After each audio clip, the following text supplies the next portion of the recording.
UP की महिलाओं के लिए सीएम योगी की एक और सौगात, 58,000 बैंकिंग कॉरेस्पॉन्डेंट सखी की नियुक्ति की तैयारी में है सरकार। ग्राम्य विकास मंत्री बीसी सखी कार्यशाला की शुरुआत करें। 22 मई 2020 को मुख्यमंत्री ने इस योजना की शुरुआत की थी। राज्य की महिलाओं को लाभ पहुंचाने के लिए योजना शुरू की थी। तो महिलाओं को एक और सौगात मुख्यमंत्री की ओर से, राज्य की महिलाओं को उनको लाभ पहुंचाने के लिए योजना, और एक और ये गिफ्ट 58,000 बैंकिंग कॉरेस्पॉन्डेंट सखी की नियुक्ति होगी प्रदेश में, और ग्राम विकास मंत्री इस कार्यशाला की शुरुआत करेंगे। निश्चित रूप से ये पुश और रोजगार देने की दिशा में भी एक महत्वपूर्ण कदम, राज्य की महिलाओं को लाभ पहुंचाने वाला ये प्रयास होगा।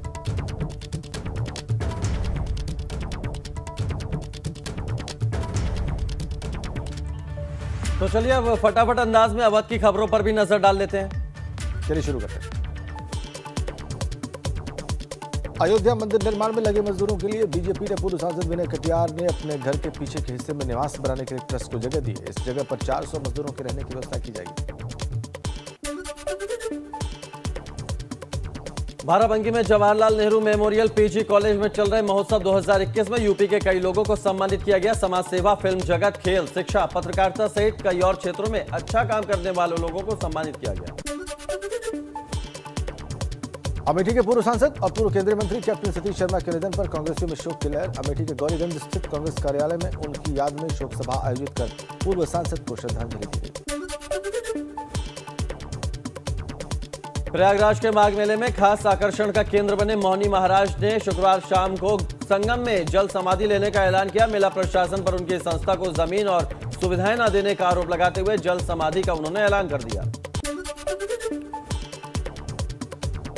फतेहपुर में सरकारी जमीन पर निर्माण कर रहे लोगों को रोकना राजस्व और पुलिस टीम को महंगा पड़ गया। गांव में निर्माण कार्य रुकवाने पहुंची राजस्व और पुलिस टीम को ग्रामीणों ने बंधक बना लिया। पुलिस ने टीम को ग्रामीणों के चंगुल से छुड़ाया।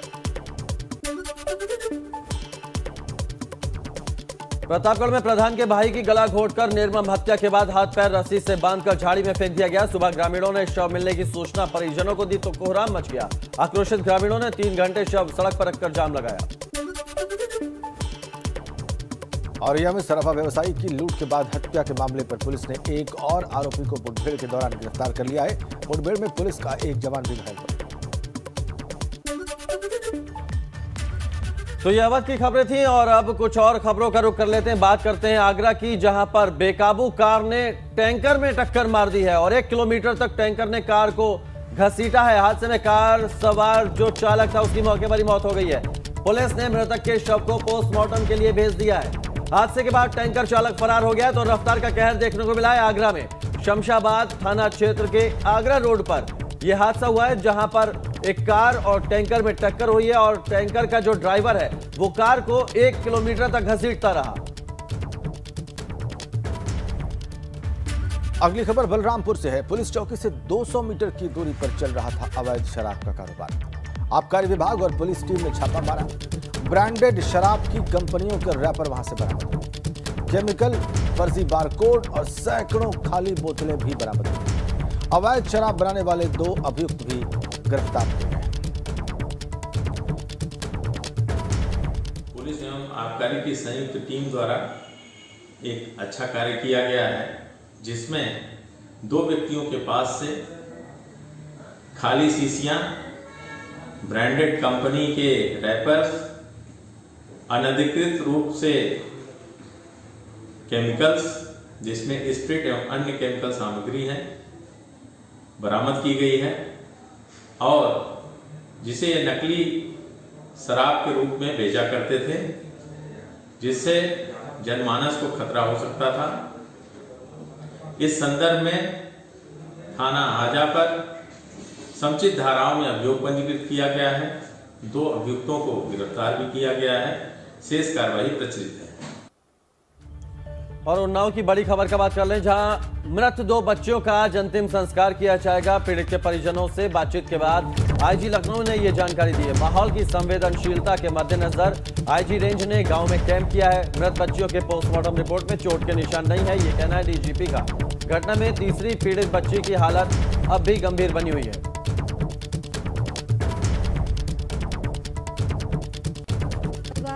जो भी तहरीर हमको लिख के दी है, अज्ञात के खिलाफ लिखा है, उन्होंने लिखा है कि पाए गए और मुंह से फेना निकल रहा था और उनको हम फिर अस्पताल ले गए।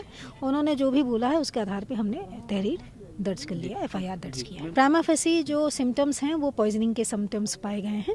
शरीर पर कोई जहरा या गुम चोट नहीं है, कोई किसी तरह के असॉल्ट के साइन नहीं है, किसी तरह के शरीर पर किसी भी तरह के कोई साइन नहीं है, कोई लागेचर मार्क नहीं पाया गया है और विसरा प्रिजर्व किया गया है, जो अमूमन पॉइजनिंग के केस में किया जाता है। फोरेंसिक जांच से ही आगे स्पष्ट हो पाएगा।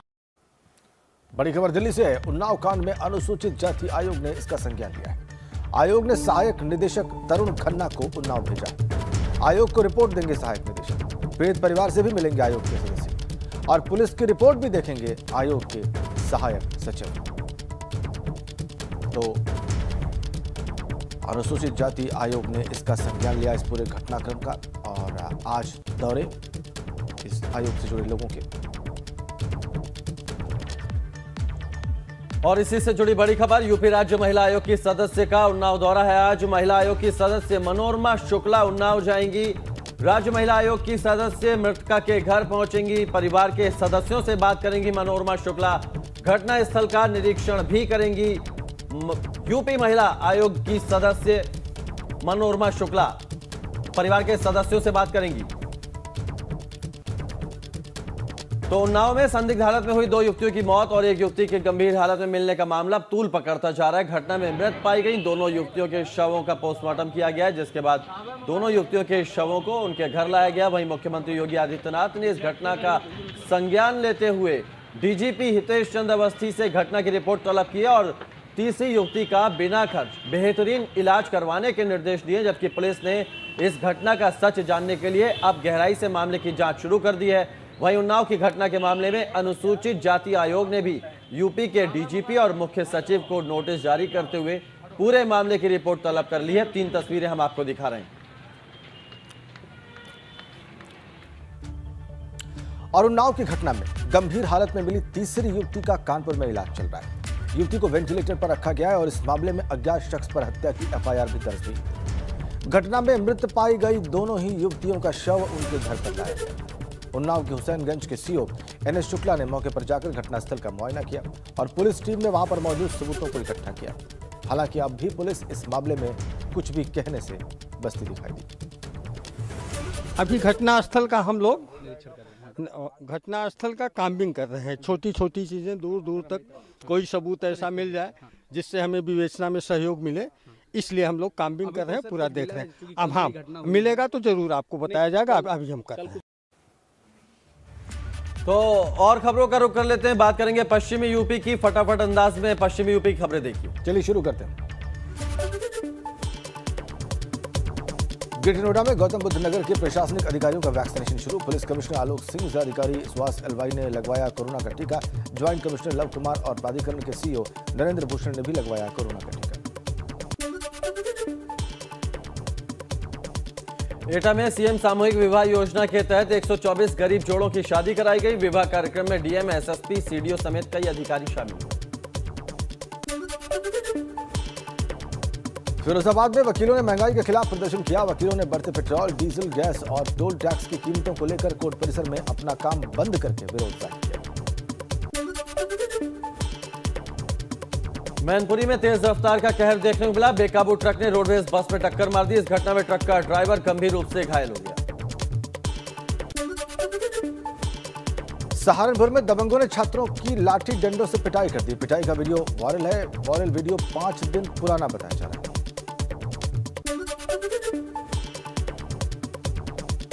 अमरोहा में 5 साल के छात्र के अपहरण और हत्या के मामले में पुलिस ने 2 आरोपी को 10 घंटे के अंदर गिरफ्तार कर लिया। आरोपी युवकों ने चिट्ठी के सहारे 30 लाख की फिरौती मांगी थी। आरोपी अपनी प्रेमिका की डिमांड पर लखपति बनना चाहता था। तो आपने पश्चिमी उत्तर प्रदेश की खबरें सुपरफास्ट अंदाज में देखी। आइए अब आगे बढ़ते हैं, कुछ और खबरों का रुख करते हैं। बात Kashi to Dhaka on cruise की। बनारस से बांग्लादेश के बीच एक ऐसा सफर शुरू होने जा रहा है जिससे व्यापार तो बढ़ेगा ही, साथ में पर्यटकों की मौज आ जाएगी। जी हां, बहुत जल्द बनारस से बांग्लादेश के बीच क्रूज यात्रा शुरू होने वाली है। हालांकि पर्यटकों को क्रूज वाली इस यात्रा के लिए अभी थोड़ा इंतजार करना होगा, मगर जिस रफ्तार से काम चल रहा है इस पर, उसे देखकर यह विश्वास किया जा सकता है, उम्मीद की जा सकती है कि इंतजार बहुत जल्द खत्म हो जाएगा।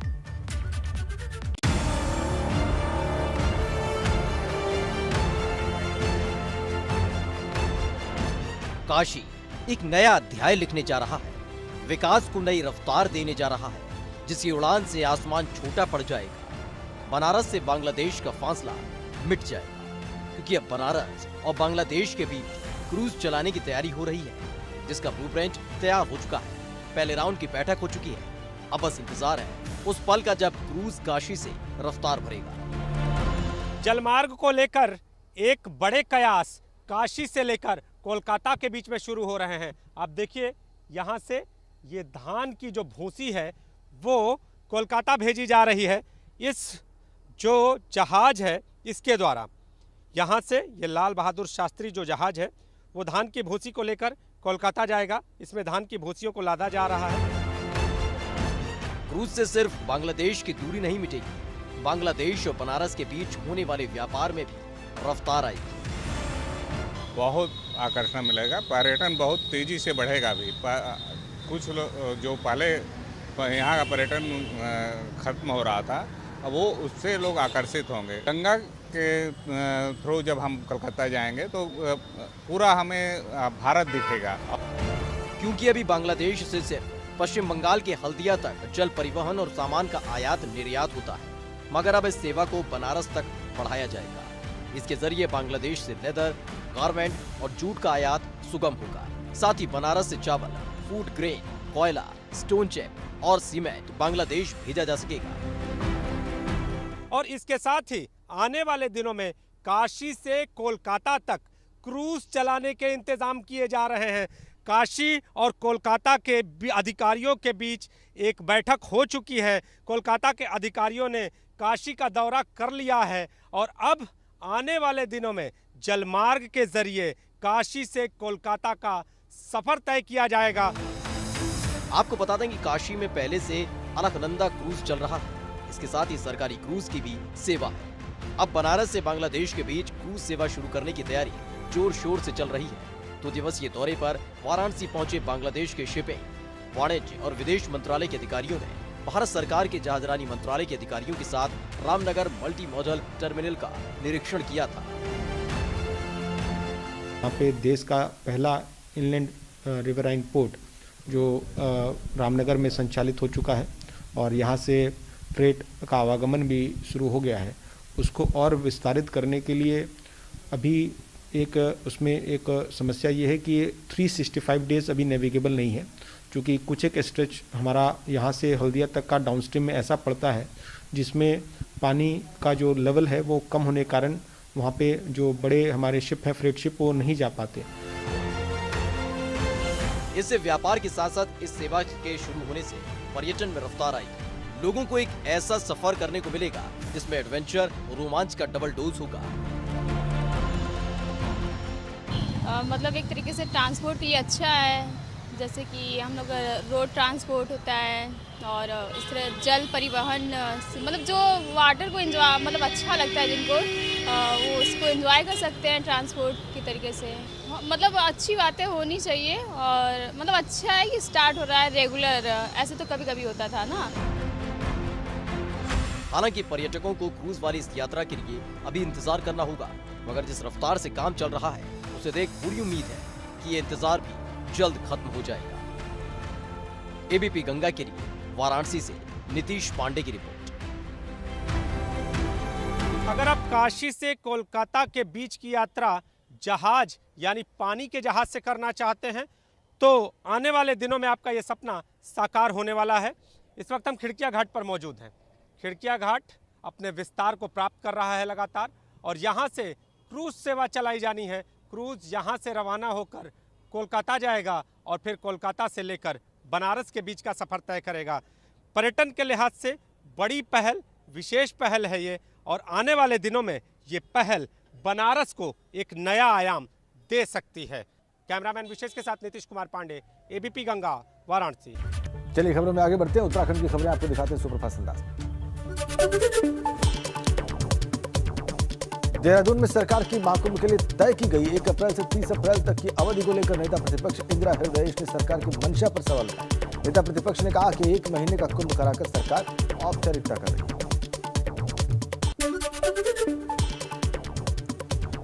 रुद्रप्रयाग के जखोली के जंगल में एक बार फिर से आग लग गई। 3 दिनों तक लगातार आग लगी हुई है। चैन की नींद सो रहा है वन महकमा और आग पर काबू नहीं पाया जा सका है। उत्तराखंड परिवर्तन पार्टी ने तपोवन आपदा मामले को लेकर अल्मोड़ा में प्रेस वार्ता की। पार्टी कार्यकर्ताओं ने तपोवन आपदा प्रभावित क्षेत्र का दौरा किया। तिवारी ने कहा कि जो लोग इस आपदा के लिए जिम्मेदार हैं उन पर गैर इरादतन हत्या का मुकदमा दर्ज किया जाना चाहिए। हरिद्वार में सरकार के कुंभ की अवधि को सीमित करने के बाद विरोध शुरू हो गया। एक तरफ व्यवसाय से जुड़े लोग कुंभ की अवधि को 1 महीने की करने का विरोध कर रहे हैं, तो साधु संत कुंभ को लेकर अलग अलग प्रतिक्रिया दे रहे हैं। तो सुपरफास्ट अंदाज में आपने उत्तराखंड की खबरें देखी। आइए आगे बढ़ते हैं। सीएम त्रिवेंद्र रावत 2 दिवसीय दौरे पर हल्द्वानी पहुंचे। इस दौरान उन्होंने पार्टी कार्यकर्ताओं के साथ संवाद किया और इसके बाद उन्होंने जनप्रतिनिधियों से मुलाकात की।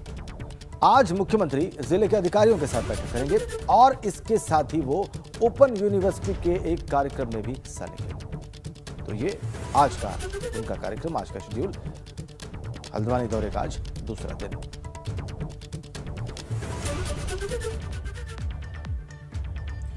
एआईसीसी के आह्वान पर उत्तराखंड में कांग्रेस ने join Congress social media campaign की शुरुआत की। इस कैंपेन के माध्यम से कांग्रेस ने सोशल मीडिया पर खुद को और मजबूत करने का लक्ष्य रखा है।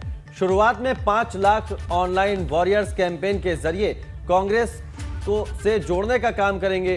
5 लाख वॉरियर्स को 1 महीने में जोड़ने का लक्ष्य रखा गया है।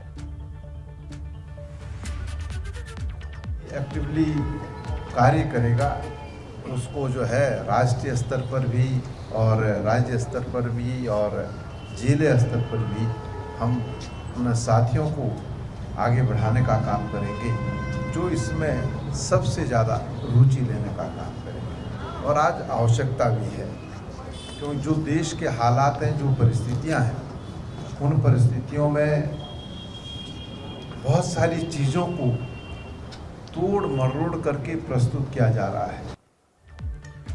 पिथौरागढ़ की बेरीनाग तहसील के दुर्गम गांव सिरा गंगोरा के ग्रामीणों के सामने पुल नहीं होने से परेशानी। दरअसल रामगंगा नदी पर पुल नहीं होने से आवाजाही में दिक्कतें पेश आती हैं।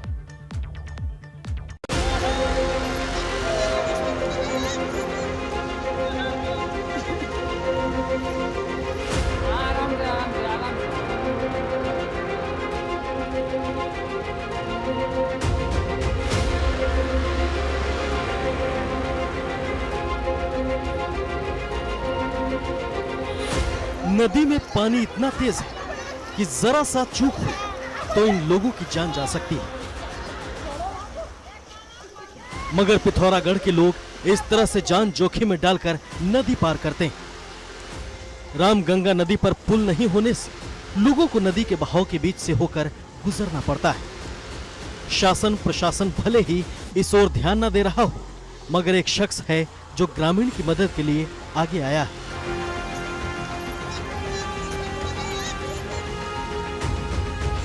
लक्ष्मण सिंह सेना में कार्यरत है। वो जब भी अपने घर आते हैं तो लोगों को अपने कंधे पर उठाकर नदी पार करवाते हैं।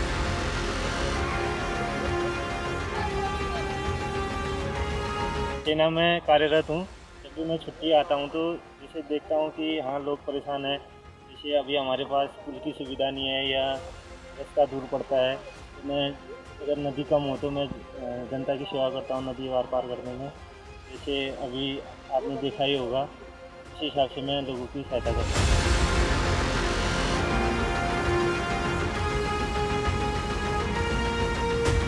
ग्रामीण अपनी जान जोखिम में डालकर नदी को पार करते हैं।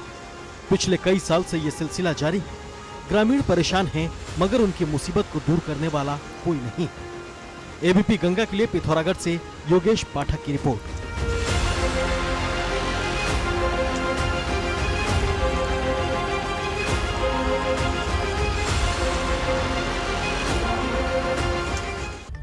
विश्वास है हमें कि अब इस रिपोर्ट के बाद सरकार संज्ञान लेगी, जो अथॉरिटीज़ हैं वो इसका संज्ञान लेंगी और जितनी जल्दी पुल बनाना मुमकिन है वो बनाया जाएगा। जी बिल्कुल। और इसी रिपोर्ट के साथ गंगा सवेरा में इतना ही।